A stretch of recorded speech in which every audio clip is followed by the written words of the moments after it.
Funkcia daní je len a len výber peňazí. Je to jediná funkcia daní. Výber peňazí, ktorý štát potrebuje na financovanie verejných statkov. Nie je pravdou, aj keď sa to dodnes učí na školách, že daňový systém má funkciu sociálnu, hospodársku, takú, onakú.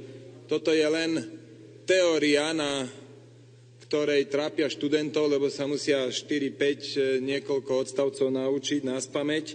Skutočnosť je taká, že v reálnom živote to nefunguje a funkcia daňového systému je len jedna jediná, to je výber daní.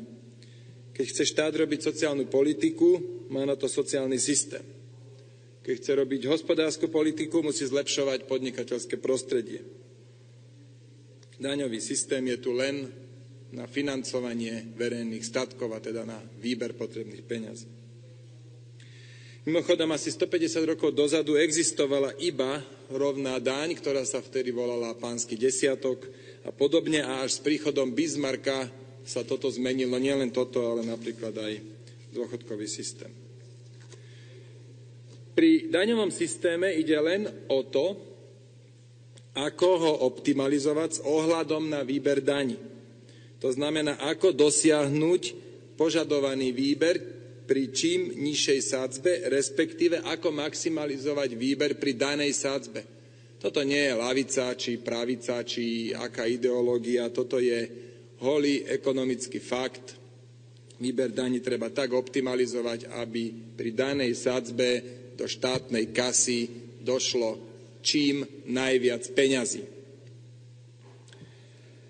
No a na tomto mieste vstupuje do hry tzv. Lafferová krivka, ktorá v teórii vyzerá takto. Pán Laffer žil niekedy 150 rokov dozadu a vtedy už postuloval, že keď to štát preženie so sadzbami, tak mu budú klesať výnosy z dane. On vtedy, aj to z tejto krivky vidieť, navrhol, že teda 50% je tá optimálna sadzba, ale ako som vravel, toto je len teória a už dávno to nie je pravda. Prax je toto.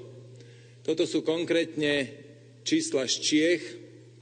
To, čo je tam úplne drobnučkým pod tou krivkou napísané, to je ten samotný vzorec, ale tu kulminuje výber daní pri 21%.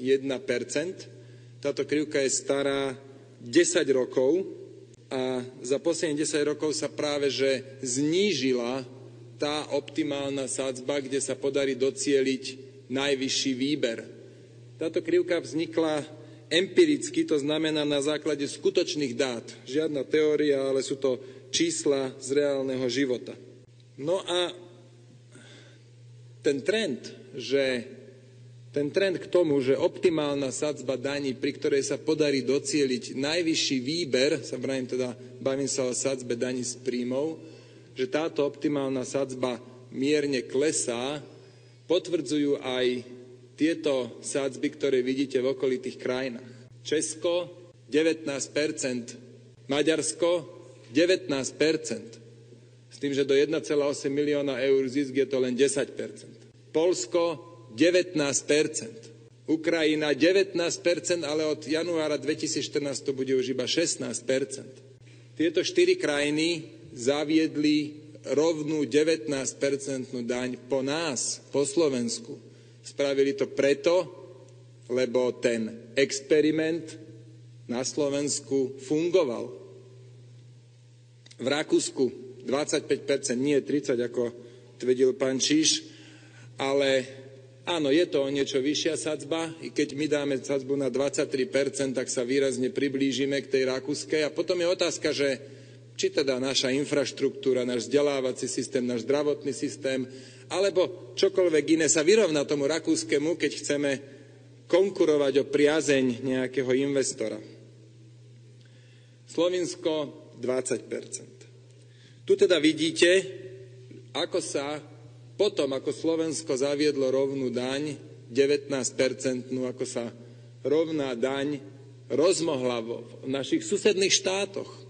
A od 1. januára všetci tu znižujú naokolo a od 1. januára my budeme ten ostrovček, ktorý ide daň zvyšovať. No, keď kvôli ničomu inému, kvôli tomuto nás budú investori obchádzať a nebudú mať s tým najmenší problém. Môžu ísť na západ, na sever, na juh, kam len chcú. Všade budú mať nižšiu sadzbu. Poďme ale teraz k tomu, čo je podstatné pre daňový systém. To sú princípy zdanenia. Ako prvý sa princípmi zdanenia zaoberal jeden z najväčších ekonómov v dejinách, Adam Smith v Anglicku. Týchto princípov zdanenia je niekoľko, ale pre podmienky, v ktorých sa nachádza Slovensko a nachádzalo pred tými 8 rokmi, keď sme rovnú daň zavádzali, tak sa ukázali ako najvhodnejšie tieto princípy. Spravodlivosť, neutrálnosť, jednoduchosť a účinnosť. Princípy zdanenia a najmä ich dôsledné uplatnenie sú väčšinou podceňované a potom sa len rôzni samozvaní architekti daňových systémov čudujú, že reálny život je úplne iný, ako si oni v teórii predstavovali a že skrátka nakoniec tie daňové príjmy nie sú to, čo dúfali. Keď už hovorím o daňových príjmov, tak pán minister, stavím sa o fľašu dobrého červeného, že 455 miliónov, ktoré dúfate, že vyberiete na daniach viac, že nevyberiete, je to akurát zbožné želanie. Princípy zdanenia sú mimoriadne dôležité a preto pár slov k ním. Spravodlivosť ako najdôležitejší princíp zdanenia. Daňová teória pozná pojem horizontálna spravodlivosť, ktorá znamená, že subjekty s rovnakým celkovým príjmom musia byť zdanené rovnako. Už tento princíp, hneď ten prvý princíp narúša návrh, ktorý je tu predložený stranou Smer, preto lebo keď niekto, povedzme, bude mať príjmy len z úrokov, platí 19%, keď niekto bude mať z práce a dostatočne vysoké už bude platiť 25%. Takisto, keď sú dvaja, ktorí žijú spolu a zarábajú pod 3 000 eur, ale sú to partneri, nie manželia, tak budú obidvaja platiť 19%, keď ale máme rodinu, kde otec živí zvyšok rodiny aj s manželkou, lebo chce, aby ona bola doma s deťmi a ten otec zarába nad 3300, tak on bude platiť tú vyššiu sadzbu. Čiže už ten prvý princíp, horizontálnu spravodlivosť, narúšať. Potom je tu vertikálna spravodlivosť, ktorá hovorí, že subjekty s vyššími príjmami celkovými musia platiť vyššiu daň. Zdá sa to byť banálne, jednoduché, ale má to niečo do seba a nie nadarmo tieto princípy zdanenia sú staré 200 rokov a, ako sa ukázalo, funkčné. Ďalší princíp zdanenia, neutrálnosť. Zdanenie nesmie skresľovať hospodárske procesy. Zdanenie nesmie ovplyvňovať rozhodnutia subjektov. To znamená, centrálnou požiadavkou je, aby pri zdanení nehralo rolu, o aký druh príjmu alebo činnosti sa jedná. To znamená, či niekto si zarába na svoje živobytie tým, že opravuje topánky, alebo tým, že je účtovník, nemalo by toto mať za následok, tie rozdielne činnosti, nemali by mať za následok rôzne zdanenie. Takisto druh subjektu, či niekto funguje ako eseročka a tak opravuje tie topánky, alebo niekto je živnostník, alebo niekto je zamestnanec, ale robia to isté. Nebuďte taká nešťastná, pani kolegyňa, z tých princípov, ja už skončím. To zdanenie musí byť vždy rovnaké. To je neutrálnosť v zdanení. A je to takisto mimoriadne dôležité, lebo keď dojdú tí sociálni inžinieri a začnú sa vybíjať cez daňový systém a vymýšľať také onaké makové a chcú riadiť hospodárstvo, tak potom sa stane, že tie subjekty sa optimalizujú svoju daňovú povinnosť a toto všetko znižuje celkový výnos dane. Ďalší princíp zdanenia, jednoduchosť. Na Slovensku máme asi 4 milióny daňovníkov, z toho 2 milióny daňovníkov pre daň z príjmu. To sú samozrejme všetci zamestnaní, ale sú tam aj živnostníci, aj množstvo iných ľudí, takisto 100 000 právnických osôb. Pri takto vysokom počte daňovníkov je žiadúce, je nevyhnutné, aby tým daňovým zákonom ľudia rozumeli, aby nepotrebovali draho platených poradcov, a o to sme sa snažili v roku 2004. Ten graf je málo viditeľný, ale začína v roku 1993, kedy vzniklo samostatné Slovensko. Vtedy mal zákon o daní z príjmov menej ako 15 000 slov. To potom stúpalo, bobtnalo, až koncom roka 2003 mal zákon o daní z príjmov 49 000 slov. To sa podarilo znížiť asi na 38 000, a tedy to znovu bobtná a týmito najnovšími úpravami to bude ďalej bobtnať a čím viac to bobtná, tým menej ľudí rozumie tomu zákonu a sťažujeme im podnikanie. A štvrtý princíp je účinnosť. Daňový systém nesmie umožňovať legálne sa vyhnúť plateniu daní. Daňový systém nesmie uľahčovať nelegálny daňový únik. A takisto nesmie kriminalizovať subjekty nesplniteľnými a nelogickými požiadavkami. Predpokladám, k tomuto vám Jozef Mihal porozpráva do sytosti. No a druhá požiadavka v rámci princípu, ktorý sa volá účinnosť, musí existovať výhodný pomer medzi nákladmi na výber dane a samotným výberom. Toto napríklad bol dôvod, prečo sme zrušili daň z dedičstva, daň z darovania. Pokiaľ si pamätám, výnos dane z darovania bol 150 miliónov korún v roku 2002 a náklady na výber boli okolo 100 miliónov. Tá daň jednoducho nemala žiaden zmysel, iba komplikovala ľuďom život a zbytočne ich kriminalizovala. No, tak aký je to ten optimálny daňový systém? Bádaním sme v roku 2003 zistili, a neskoršia prax to jednoznačne potvrdila, že optimálny daňový systém je taký, ktorý zdaňuje všetky subjekty, všetky druhy príjmov a všetky výšky príjmov jednou jedinou sadzbou, a to presne jedenkrát. Presne jedenkrát znamená, že napríklad daň z dividend je dvojité zdanenie, preto lebo majiteľ eseročky najprv vytvorí zisk, povedzme 1 milión alebo 100 000 eur, tak najprv zaplatí jeho eseročka 19% daň, alebo teda pre daňovou reformou platila 25%, on dostal tých 75% a keď ich dostal, musel platiť ďalších 15% daň z kapitálových výnosov. Toto je dvojité zdanenie, ktoré silne narúšalo princíp zdaňovania, alebo respektíve bolo silne v rozpore s optimálnym daňovým systémom. Môžete mi ale kľudne veriť, ja sa daniam venujem 10 rokov, z toho niekoľko rokov mimoriadne intenzívne a zatiaľ sa toto vždy potvrdilo. Keď zdaníme jednou jedinou sadzbou všetky druhy subjektov, všetky druhy príjmov, všetky výšky príjmov a spravíme to presne jedenkrát, tak dosiahneme optimum. Optimum znamená, že pri danej sadzbe zinkasuje štát najviac. No aby sme toto dosiahli, už som to spomínal, bola zrušená daň z dividend, lebo to je dvojité zdanenie. Takisto sme zrušili asi 120 z 200 výnimiek, k tomu patria aj špeciálne daňové režimy a zvláštne daňové sádzby.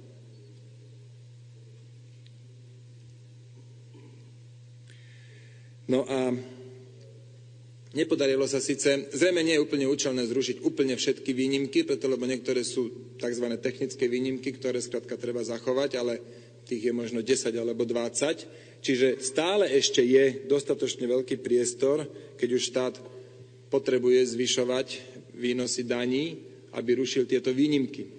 Oni sa tam v tom zákone ešte stále nachádzajú.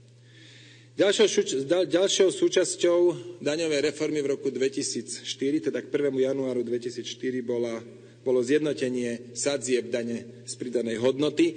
To však neznamená, že to je tá rovná daň, keď je 19% daň z príjmu a 19% DPH. To bola skôr náhoda, alebo, už to tu odznelo, marketingový krok.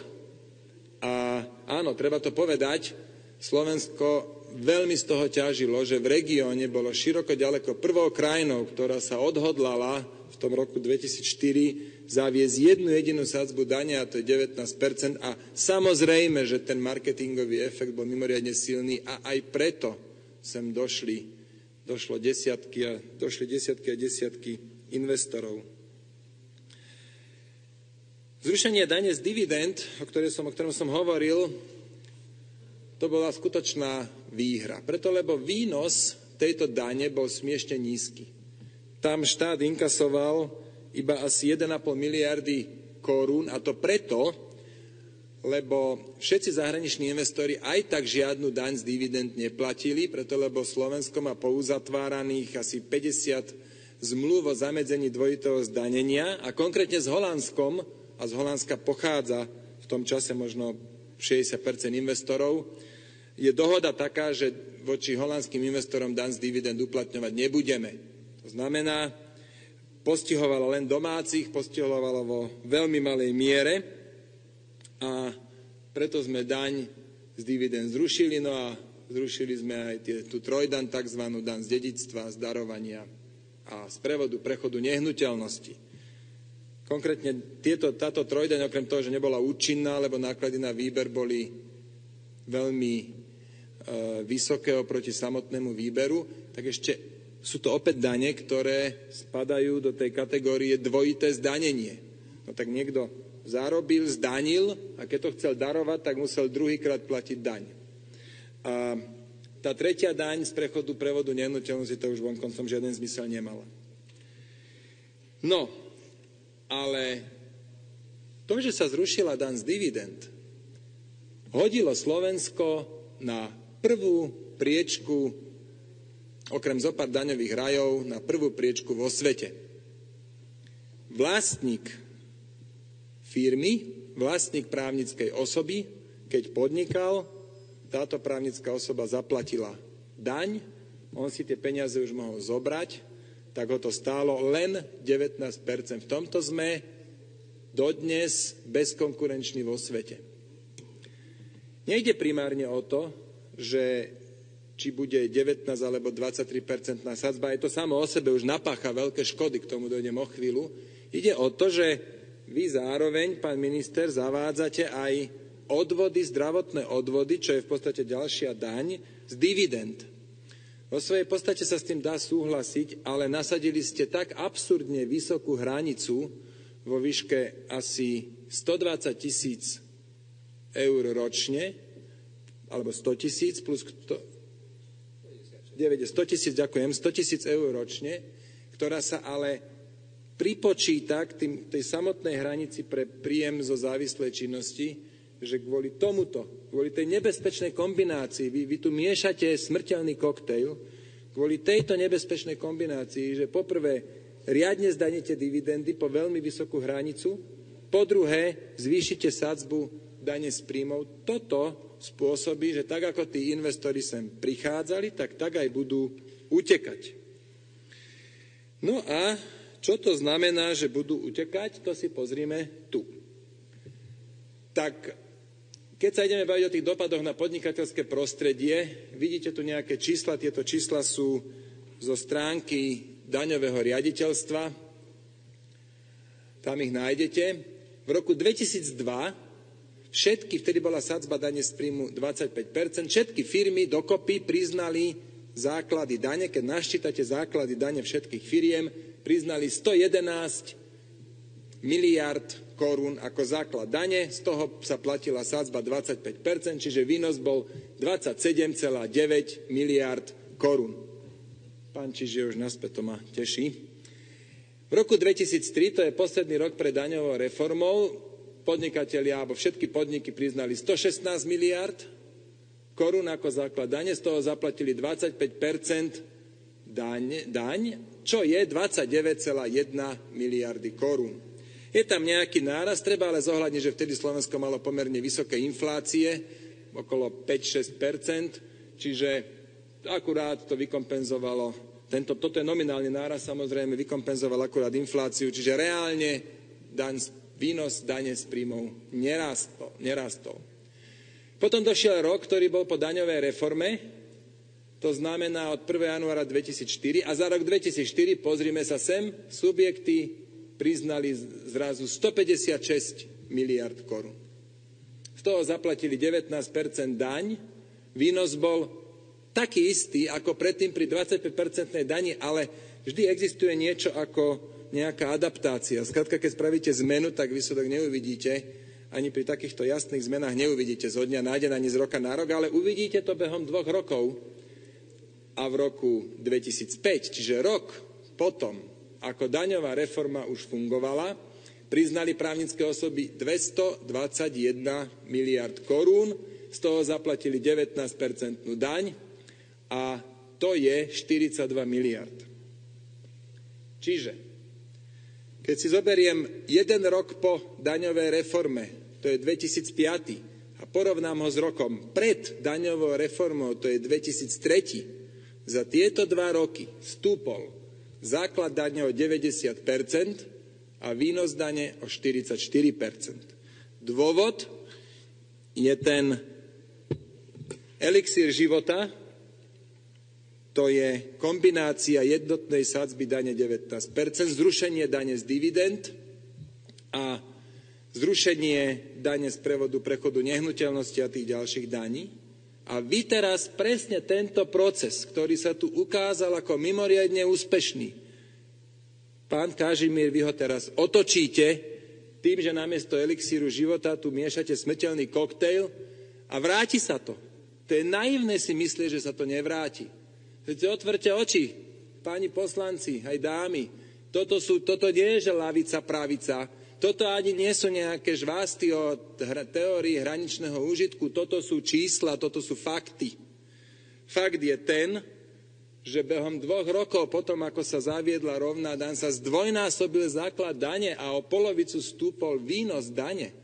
A vy tu teraz experimentujete a napáchate veľké škody. Takže takto sme vytvorili skutočnú podporu podnikateľského prostredia a vyplatilo sa to, pričom vytvorili znamená, ja som autor daňovej koncepcie, ja som to teda písal, chcel by som na tomto mieste spomenúť Ivana Mikloša, bez ktorého by rovná daň samozrejme zavedená nebola. Takže moja otázka znie, naozaj ste o tom presvedčení, že neklesne výrazne základ dane? Hazardujete s mimoriadne cennou výhodou Slovenska a vy sa pripravujete o daňové výnosy. Veď to, čo sa pripravíte, to budú peniaze, ktoré vy nebudete môcť rozdávať. Z čoho sa budete hrať na Ježiška? Dlhy čoskoro robiť nebudete môcť, lebo sa pod vašim vedením, pán minister, úspešne blížime k 60%. A najrýchlejšie celkový dlh Slovenska rastie kvôli Grécku a Španielsku. Šetriť neviete a ešte sa aj pripravujete o daňové výnosy. Tak kto vás bude voliť, keď nebudete mať čo rozdávať? No, teraz ale poďme k jednej veci, a to je solidárnosť rovnej dane. Tak existujú rôzne indexy.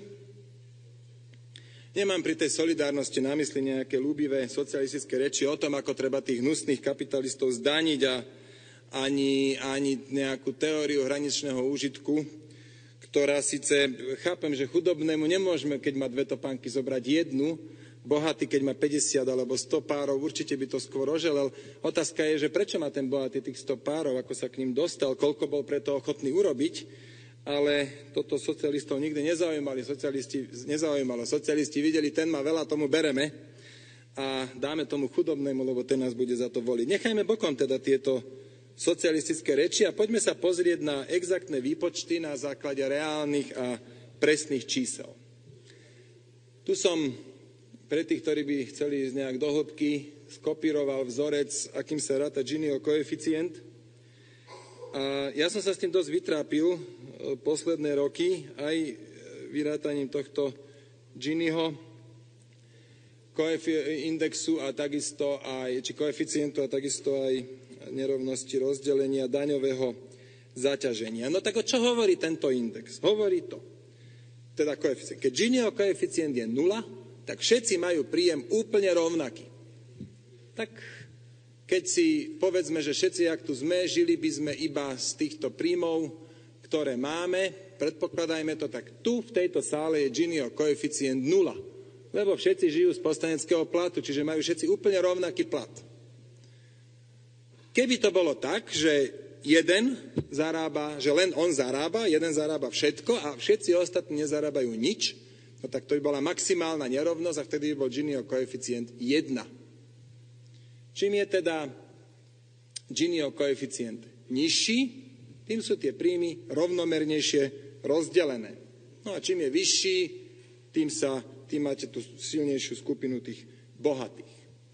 A presne takéto niečo, ako sa dá spraviť s príjmami, sa dá spraviť aj s výnosom, s daňovými výnosmi. Tam by sa to tiež mohlo volať Giniho koeficient, lebo podstata je na chlb rovnaká, ale tam sa to volá daňový koeficient daňových výnosov, také niečo. Hneď vám to poviem. Volá sa to koncentrácia daní. No a opäť, keď je tento ukazovateľ, ktorý sa volá koncentrácia daní 0, tak všetci platia úplne rovnakú daň a keď je 1, no tak jeden platí celú daň a ostatní neplatia nič. Čo je teda maximálna nerovnosť. Na tomto mieste by som chcel povedať, že už dnes tí hnusní kapitalisti, povedzme tých vrchných 7,5% platí 40% všetkých daňových výnosov, dane z príjmu, 7,5% daňovníkov platí 40%, a keď ich dobre naštvete, pán minister, alebo rovno zarežete, tak o tých 40% prídete, to budete vidieť. No dobre, máme teda dva koeficienty. Máme Giniho koeficient pre rozdelenie príjmov a máme koncentráciu daní pre rozdelenie daňovej povinnosti. A prečo o tom toľko hovorím? Dôvod je, že na tomto mieste do hry vstupuje tzv. Kakwanyho index. Kakwanyho index, to je taký jeden profesor, Nanan Kakwany, a podľa neho je tento index pomenovaný a on teda povedal takú vec, že čím je rozdiel väčší, tým je daňový systém solidárnejší. To znamená, keď máte väčšiu nerovnosť pri rozdelení daňovej povinnosti, ako máte nerovnosť pri rozdelení príjmov, keď tam je rozdiel, tak vtedy je ten daňový systém solidárny, lebo tým bohatým zobere viac, ako len podiel ich príjmov na celkových príjmoch. No, teraz sa pozrieme na konkrétne čísla, aké boli od roku 2001. Tak úplne, teda začneme v strede, tam je Giniho koeficient pre rozdelenie príjmov, vidíte, začína to 0,35, čiže pomerne také, že solidne, pomerne také rovnostárske rozdelenie príjmov, potom 31, 31, 33, 32, 35. Tento Giniho koeficient logicky sa príliš nemení, tie príjmy sú skrátka nejak rozdelené týmto koeficientom, inak môžem vám povedať, že v svetovom meritku to znamená, že my máme Slovensko, že má pomerne malý rozptyl príjmov, my sme ako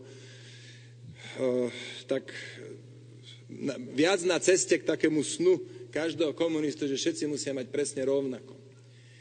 No ale zaujímavá je tá koncentrácia daní z príjmov, toho, čo Martin Chrán hovoril.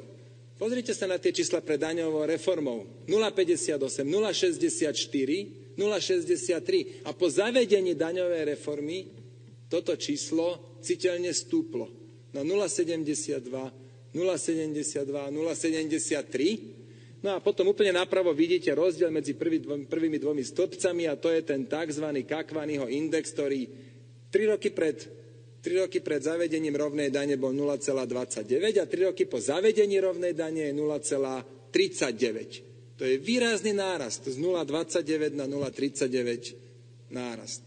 Rovná daň je solidárnejšia. Ten daňový systém, ktorý má Slovensko dnes, je solidárnejší, preukázateľne solidárnejší ako ten, ktorý malo Slovensko do roku 2003. No.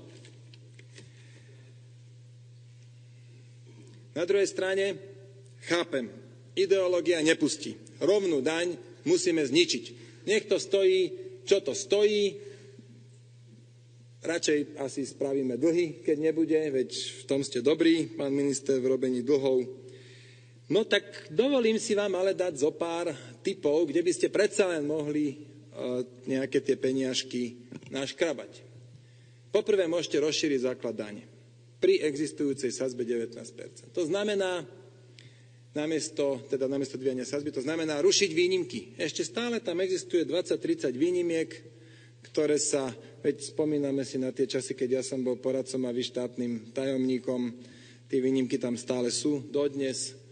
Čiže rušiť výnimky je prvá možnosť. Keď zjednodušíte systém, a ten sa zjednoduší takisto ešte, dá okrem rušenia výnimiek, tak takisto znížite možnosti úniku, čo v konečnom dôsledku bude mať za následok vyšší výnos dane z príjmu. V určitých prípadoch dokonca si dovolím povedať, že zníženie sadzby okamžite a priamo zvýši výnosy z dane. To je takéto niečo odhadujem v prípade nafty, tam ešte stále máme 9 centov. Čím by sme sa opäť stali, mali by sme veľkú konkurenčnú výhodu oproti okolitým krajinám, možno s výnimkou Poľska. No a ak to celé nepomôže, tak potom asi budete musieť šetriť a menej kradnúť. No, počuli sme teda niečo k daňovému systému. Nie je to na dobrej ceste a nie je to len daňový systém, ktorý výrazne ohrozuje výnosy. Je to aj socialistický zákonník práce, ktorý sa blíži, je to likvidácia druhého piliera, je to zaťaženie asi všetkých, ktorí tvoria hodnoty, či dohodári, živnostníci. A sú to tie zdravotné odvody z dividend, ktoré takisto veľa ľudí vypudia zo systému.